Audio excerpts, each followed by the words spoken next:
A very good evening. It's nice to have with us here on Primetime News, live on News Fest. I'm Mahina Bongzo. And I'm Ravi Gamge. We start off with a look at the day's headlines. MP Sarath Fonseca says he has nothing to lose physically despite being stripped of his pension and military accolades. The IGP receives complaints from JVP regarding Galle incident. A survey shows Sri Lanka is one of the best countries in South Asia. And final US troop contingent pulls out of Iraq. Moving on to the stories in detail now. Former Army commander and leader of the Democratic National Alliance, parliamentarian Sarath Fonseca, says that he has nothing to lose physically despite the fact that his pension and accolades have been stripped. He expressed this view at a media briefing held at the parliamentary complex today. There is no transparency in the panel of judges that was appointed. The charges were filed by the Army commander. One member of the panel that was appointed to carry out the hearing was the brother-in-law of the Army commander. Another person who was ill for a long period of time was also appointed as a judge. Furthermore, this was done at a time when court was on vacation. In our judicial system, judges take a 2 to 3 week period to study a case after it is heard. The next court date is announced after this analysis. There is usually a day on which a verdict is announced in most cases. However, the judges had not taken such a time period in this instance. Meanwhile, Sarath Fonseca also addressed the gathering. I am ready to face any situation. And in my appreciation, when I left the uniform and got into this dress, I was expecting all these things one by one. So now I am going through exactly what I was expecting. I anticipated everything, but I know the psychology of this defense minister, defense secretary. I have worked with them very closely, sitting like this for 4 years. They have removed my pension, removed my rank, removed my medals, what I achieved for 40 years. Of course, whatever I contributed, whatever I did for the country, I did not expect anything in return. When I served the country 40 years, I did not expect medals. I did not expect promotions. I did not expect money. I didn't work on a contract. At a media briefing convened by the United National Party, the verdict issued against former Army commander, parliamentarian Sarath Fonseca, was taken up for discussion.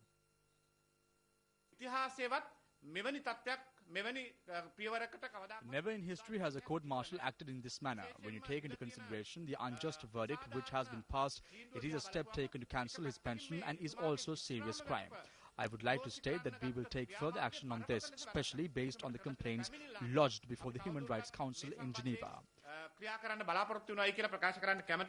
At the occasion, the General Secretary of the UNP elaborated on the meeting held between the leader of the opposition and parliamentarians Sajid Premadasa and Ravi Karunanayaka.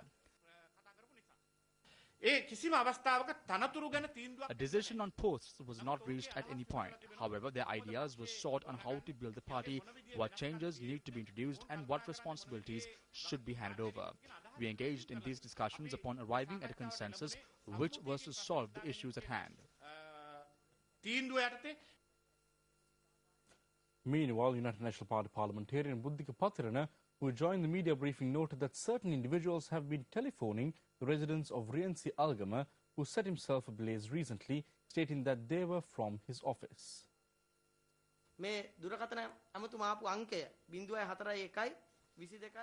The number from which this telephone call was generated is 041 228 4499. I'll say it again, it's 041 228 4499. This is the number of the Special Investigation Unit at the Akurasa Police or the NIB. Anyone can verify this number. We sent a letter to the IGP within 5 hours stating that they should refrain from such acts. We have even faxed this letter and sent it through registered post. But the IGP has not acknowledged that he has received anything so far. He has not even had the courtesy to call and state that action would be taken in this regard.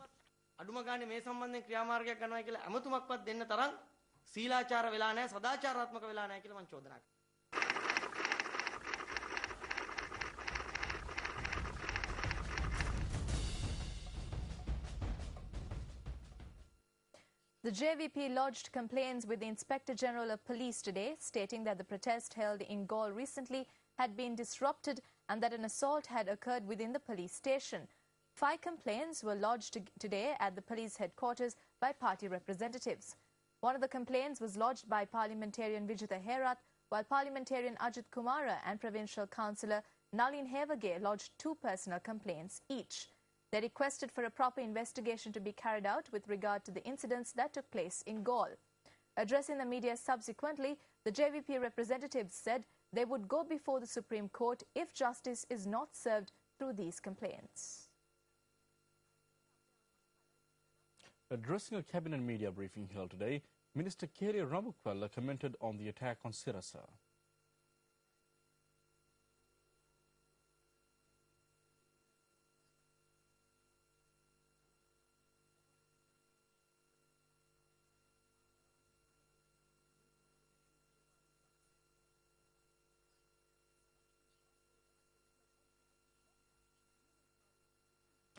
Well, we will get back to that story in a little while, but moving on. On a slightly different note, we have reason to celebrate as Sri Lanka has been ranked as the best South Asian country in a new survey. The survey carried out by Newsweek magazine to select the best country in the world shows that Sri Lanka has fared better overall this year as well. Newsweek magazine carried out a special survey across 100 nations by choosing 5 categories of national well-being, including education, health, quality of life, economic competitiveness, and political environment. Incidentally, Sri Lanka managed to perform better than last year when it came to selecting the best country in the world. Last year, Sri Lanka was ranked 67th in the world. However, according to the survey carried out this year, Sri Lanka has been positioned at 66 in the overall rankings. Furthermore, Sri Lanka has managed to top other Asian countries such as India, Bangladesh and Pakistan. In the education sector, which was one of the criteria set out to select the best country in the world, Sri Lanka obtained 75.51% while gaining a percentage of 68.61 in the health category. Furthermore, Newsweek magazine also reported that Sri Lanka had secured 59.18% in the quality of life category, 38.23% in the economic competitiveness category, and 52.47% in the political environment category. In the overall rankings, Finland has been ranked number 1 in the survey to find out the best country in the world. Switzerland has been ranked number 2, Sweden number 3, Australia number 4, and Luxembourg number 5.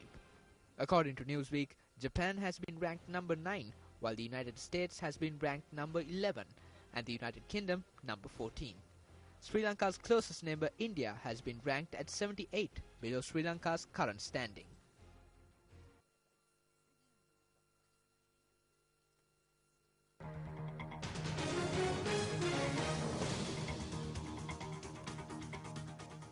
The Angulana double murder case was taken up before a trial at bar today. The case involved the murder of 2 youth in the Angulana area who were allegedly shot dead by 4 police officers who stand accused.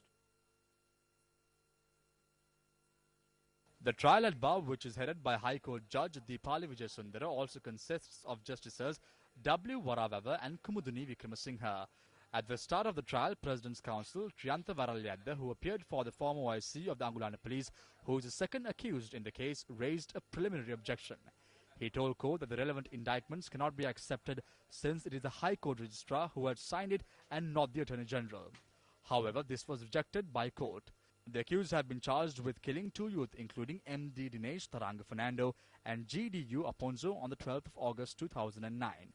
Incidentally, a witness identified the vehicle in which the accused and the other police officers travelled in on the ill-fated day. The driver of the police vehicle told court that he had driven the accused and several other police officers towards the Lunava area between 11 p.m. and midnight along with 2 youth who were handcuffed on the day of the incident. He also said that he was ordered to stop the vehicle near the Lunava bridge and soon thereafter he heard a gunshot. The case has been postponed for tomorrow. Subsequent to the bodies of the 2 youth being discovered in Angulana, unrest broke out in the area as residents protested against the discovery made on the 13th of August 2009. While the residents stoned the Angulana police on that day, a 3-wheeler parked at the police station was also set ablaze. Riot police and army personnel were called in to quell the unrest.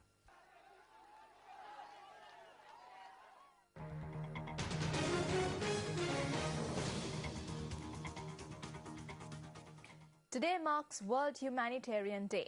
The designation of 19th of August as World Humanitarian Day is the outcome of the relentless efforts by Sergio Vieira, the outstanding humanitarian leader who was killed in Baghdad in 2003, together with 21 of his colleagues. Now, the resolution gives for the first time a special recognition to all humanitarian and United Nations associated personnel who have worked in the promotion of the humanitarian cause and those who have lost their lives in the cause of duty. Today is World Humanitarian Day, proclaimed by the United Nations General Assembly. It is above all a day on which we renew our commitment to help vulnerable, voiceless, and marginalized people wherever they may be.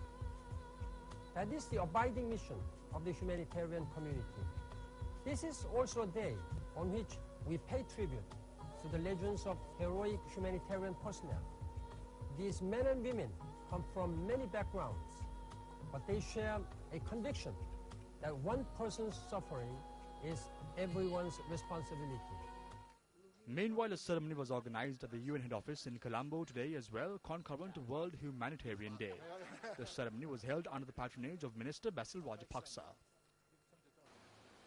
I don't think we could have achieved what we have achieved at this moment without the help of all humanitarian workers and especially the UN organization. I must, on behalf of Sri Lankan people and the government of Sri Lanka, must remember those who have sacrificed their life for the betterment of Sri Lankan here. And we also would like to thank finally to all who have helped us, and we would like to work with you all. We hope we can achieve the final target where everybody live in peace and safe. Meanwhile, UN Humanitarian Coordinator Neil Boone also addressed those who were gathered. Humanitarian work must meet its main objective, saving lives, but it should be done in ways that build national capacity while drawing on the best of international experience. So here in Sri Lanka, we look forward to supporting you now to rebuild and recover and lay a firm foundation for safe lives free from need for all people in all parts of the country.